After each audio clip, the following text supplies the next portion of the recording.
Video शेवटना video ना second part शे तर आहे ना माले इरूले एकदम शांत बसानं म्हणते तर आम्हाला अंगाला काटे येईजास आम्हाला जरा पण आवडत नाही आम्ही शांत बसेल तर त्यांनासाठी काही ना काही करणं पडस. तर इथे मी ना पोरासनं बरोबर इथे रिंग खेळू राहीन तू कारण इरूले बरं नव्हतं आणि बऱ्याच दिवसपासून बाहेर जायला नव्हतं तर आम्हाला बाहेर जावं नव्हतं पण पाऊस होई राहीन तर म्हणून आम्ही काही गेलो नाही. पण पाऊस थांबा आणि संध्याकाळी आम्ही जो बाहेर निघलो तो खूप सारी शॉपिंग करी. आता इथे ना आम्ही स्टार बाजारला येलो होतो आम्ही. तसं तर डीमार्टले बी जातस रिलायन्सले बी जातात पण डिपेंड करस आमले काय घेवायचे त्याच्यावरती आम्ही जातस.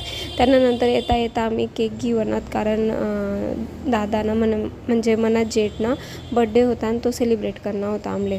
तर आम्हाला केक खूप आवडा तर आम्ही केक खाई आणि आमना बड्डे सेलिब्रेट बी गयता. पण मना जेठले आणि मना नवराले बा इथे डान्स करायला होतं म्हणून कशा डान्स करी राहणार एलियन नागत. आता तुमच्याकडे पण असंच रास का घर मजा रही मला कमेंट सेक्शनमध्ये कमेंट कीजिए.